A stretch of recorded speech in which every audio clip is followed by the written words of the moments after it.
J'ai commencé mes vacances aujourd'hui. Je Ah, suis Wally et Monsieur le Président, bonjour à vous. Bien à vous. Bonjour Alpha, ça va? Ça va, je vais super bien. Et vous-même, ça va? Ça va super ok. bien. Ah, Il est 15 maintenant, passé. Je vais partager mon écran. ok, Monsieur Omar. Je sais pas si vous voyez mon écran. Euh, Moi, je commence à voir. Ok. Ouais, moi, je vois. Je vois. C'est bon?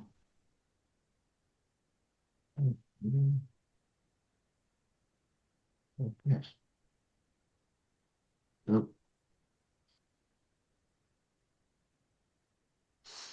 D'accord. Aujourd'hui, on va voir comment réaliser un CV complet et percutant, et c'est-à-dire les différentes méthodologies et les bonnes pratiques pour avoir un bon CV. Donc, c'est l'objectif, c'est le but de cette rencontre, afin de parler, de se donner des idées. Et le but, c'est de voir les étudiants décocher des entretiens. Et pour décocher les entretiens, il faut faire un bon CV. Donc, c'est là Mr. Guissé, qui est l'ingénieur travaux, qui est là, qui va aussi nous donner son expérience, ce qu'il a fait pour être contacté par les entreprises et ce qu'il faut faire réellement pour être contacté par les entreprises. Parce que si on est contacté par une entreprise, c'est que le CV est bon. Si le CV n'est pas bon, c'est qu'on ne pourra jamais être contacté par l'entreprise. Donc, on va parler, pourquoi j'ai mis en demander des recommandations. On va parler des différentes séries sur les gâteaux, c'est-à-dire les différents outils ou les différentes compétences qu'il faut mettre en place, en avant, pour être contacté. Et c'est-à-dire, les séries sur les gâteaux, c'est quoi? Qu'est-ce que tu dois mettre en avant qui n'a pas été annoncé par le recruteur, mais qui peut être bénéfique pour toi, pour faire la différence entre toi et les autres candidats. Et parler des outils pour construire ton CV, les différentes stratégies et parler des les différents blocs d'un CV. Donc ici, demander les séries sur le gâteau nous amène à chercher des recommandations, les différentes possibilités, on va voir ça, et on va voir les missions qu'on va faire, que nous allons nous confier, parce que nous tous, nous aurons une mission pour pouvoir chercher les recommandations. Pourquoi je dis aller chercher les recommandations? Faut, par exemple, si je dis, par exemple, que je sais faire ça, maintenant, qu'est-ce qui montre que je sais le faire? Les recommandations. Pourquoi aller chercher des recommandations? C'est aller à la recherche des tuteurs. Tu pars à la recherche de ton professeur, de ton responsable de formation pour écrire une recommandation attestant que tu es un bon étudiant, que tu maîtrises, tu as la bonne note. Tu vois, ça peut faire un plus après ton entretien, dans ta recherche de stage. Donc, moi, j'invite aujourd'hui tous les étudiants, tous les demandeurs d'emploi, de chercher leur tuteur, de partir à la recherche de leur tuteur, afin de trouver ces recommandations-là, c'est-à-dire responsable de formation, professeur, par exemple, dans une matière, tu vois, là où tu as peut-être une bonne note, ça peut t'aider, ça peut t'accompagner.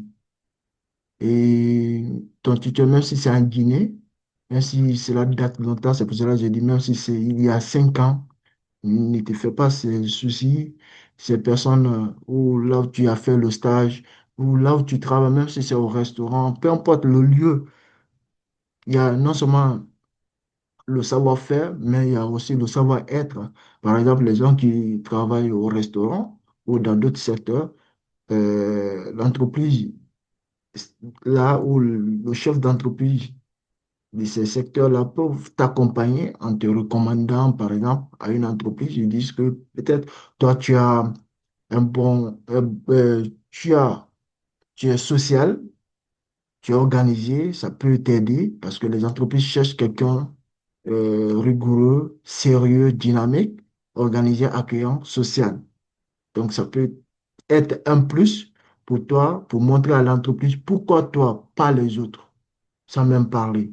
Parce que ces recommandations peuvent parler à ta place. Tu vois. C'est pour ça que je dis, on va parler des recommandations. Euh, Par rapport à ta, même si tu fais une reconversion professionnelle, tu dois chercher des personnes qui t'ont aidé à faire cette reconversion parce que c'est important. Tu vas prendre des conseils auprès des gens. C'est une preuve sociale, quoi. Le but est de mettre en avant ta personnalité, ton savoir-faire et ton savoir-être. Donc aujourd'hui, euh, j'aimerais bien. Tu penses? Ok. Ok, on va descendre par là. Non, c'est là? Ok, ok, il n'y a pas de souci. On s'appelle. Désolé. Euh, on va à la recherche des recommandations. On peut aussi obtenir une recommandation à travers le compte LinkedIn. Pourquoi je dis il faut obtenir une recommandation à travers le compte LinkedIn? Si tu as par exemple ton responsable de formation qui a un compte LinkedIn, ça c'est forcé. Tous les, peut-être tous les responsables de formation ont un compte LinkedIn. Ils peuvent te recommander à travers ton compte LinkedIn. Si un recruteur vient, par exemple, consulter ton compte, ils vont voir ça là-bas au niveau de la partie sélection des recommandations. On va dire, ah, lui, c'est un bon étudiant ou c'est un bon élève. Il peut être utile pour mon entreprise. Tu vois, et on peut aussi aller à la recherche des personnes. C'est pas tout le monde, toutes les personnes qui vont accepter ou qui auront le temps de faire cette lettre de recommandation pour toi. Mais ils peuvent te dire, par exemple, euh, il faut aller, voilà mon numéro, ou voilà mon adresse, voilà mon contact. Quand une entreprise te demande des recommandations, tu peux donner cela, mon contact. Ce qui me contacte, je vais leur parler de toi, de ce que j'ai comme connaissance sur toi, sur ta personne. Tu vois. Donc, on va aller à la recherche, ça c'est très important. Et la mission que je propose aujourd'hui, c'est d'abord noter sur papier le nom de toutes les personnes que tu connais, les tuteurs, les enseignants, là où tu as travaillé, les entreprises. Tu écris sur papier le nom de toutes ces personnes. Attends, je vais accepter quelqu'un. iPhone 12. Allô? OK, c'est bon? Accepte. D'abord, écris là où tu as fait le nom des personnes, le nom des entreprises, là où tu as travaillé, le nom des écoles, là où tu as travaillé, le nom des responsables, les tuteurs, même si tu as joué auparavant le foot et que tu t'es reconverti, là où tu as fait ta première formation avant la reconversion, tu vas écrire le nom de toutes ces personnes parce que ça va être bénéfique pour toi. Tu vois? Par exemple, si moi je vais dans mon université, par exemple, et que le responsable de formation me dit dans la recommandation que je suis un bon étudiant, c'est que je peux être un atout pour l'entreprise dans le secteur. Cela veut dire que j'ai euh, euh, le savoir-faire, j'ai la compétence technique. Parce que les entreprises, on sait que euh, quand tu es étudiant, tu ne connais pas exactement, parce que le monde professionnel, très différent du monde éducatif. C'est très différent. Mais les entreprises cherchent les gens qui ont le savoir-faire. Parce que dans le savoir-faire, il y a la compétence théorique, mais il y a aussi la compétence pratique que les entreprises cherchent. Maintenant, si l'entreprise voit que toi, tu as la compétence théorique par rapport à l'autre qui n'a pas la compétence théorique, ça peut être un atout pour toi parce qu'il ne va pas se mettre à te donner cette compétence théorique. Il ne va pas te permettre il va pas te donner un document à réviser, à lire. Ça va parce que l'entreprise n'a pas le temps. Il cherche quelqu'un qui est opérationnel maintenant. Tu vois? Ils peuvent te former dans le domaine pratique. Ça ne va même pas prendre, je crois, une semaine de formation parce que ça, c'est quelque chose de répétitif. Mais s'ils voient en toi que tu as la théorie, la pratique est facile à transmettre. Voilà. Ça peut être aussi un atout, une série sur le gâteau pour toi. tu vois. Et après cela, contacter, parce que si tu as le nom de toutes ces personnes, contacter, c'est-à-dire suivre ton responsable de formation, parce qu'il y a des gens qui négligent ça. C'est pour cela que je l'ai mis ici. C'est quelque chose qu'on néglige, mais qui peut être bénéfique pour nous demain. Contacter tous tes Attends, je vais accepter. Contacter tous tes responsables de formation, suivre tous tes responsables de formation, les professeurs, pourquoi pas les envoyer une invitation. Tu les envoies une invitation, après tu les envoies un mail, un message sur LinkedIn disant est-ce qu'ils peuvent te recommander? Ils vont écrire sur LinkedIn, tu les donnes l'accès, ils vont dire bah, telle personne, je le recommande, voilà, voilà, voilà, voilà. Il va écrire. Donc, on doit envoyer le message. Et j'ai même proposé quelques exemples de messages envoyés pour obtenir cette recommandation. Quelques exemples. Voilà, bonjour monsieur, tu écris le nom de le prénom de la personne. Bonjour monsieur tel. J'espère que vous allez bien depuis notre collaboration ou mon passage à l'école. Je me permets de vous contacter car je suis actuellement en train de chercher, si c'est une alternance que tu cherches, un premier poste ou un CDI ou mettre à jour ton compte LinkedIn qu'on va voir demain comment le faire. Et tu vois, tu dis, je voulais savoir si vous accepteriez de me rédiger une courte recommandation sur papier ou sur LinkedIn. J'ai beaucoup apprécié travailler avec vous, j'ai beaucoup apprécié votre matière. Voilà, quelques exemples qu'il faut envoyer à tes tuteurs, à tes professeurs, à tes responsables ou à tes connaissances. Une connaissance qui travaille, par exemple, dans une entreprise peut te recommander au sein de cette entreprise. Il va dire, bah, lui, voilà, j'ai étudié avec lui, c'est une personne sérieuse. Donc, il faut être ami avec les personnes qui évoluent dans le même secteur d'activité que toi, parce que ces personnes sont plus crédibles pour te recommander que d'autres personnes qui n'évoluent pas. Je n'ai pas dit qu'on ne peut pas être ami sur LinkedIn avec d'autres personnes, non. Mais il faut être plus ami sur LinkedIn avec les personnes qui évoluent plus dans ton secteur d'activité. Parce que tu vas essayer de rentrer en contact avec eux, causer avec eux. Votre réunion se termine dans 10 minutes, mettre à jour. Aïe, quoi ça? Allô? Mettre à jour mon compte. Ok, ça c'est quoi ça? Désolé. Alors, moi, Oui? moi, je t'entends quand même. Oui, ok. Moi, je t'entends aussi. Ok. Maintenant, ici, je dis qu'il faut déterminer parce que pour faire un CV d'abord, il faut déterminer tes séries sur le gâteau, c'est-à-dire tes atouts.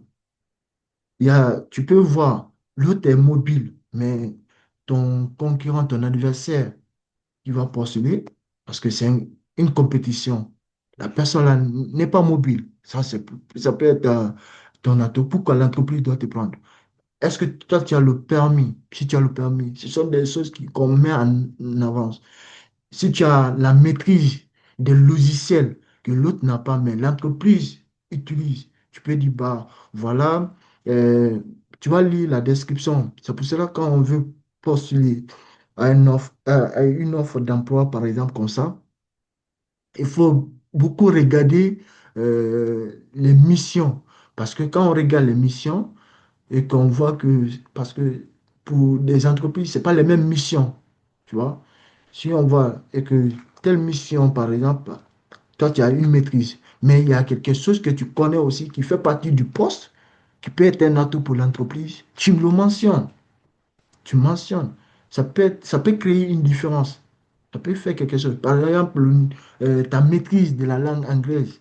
Tu peux voir, il y a beaucoup d'étudiants qui ne comprennent pas l'anglais.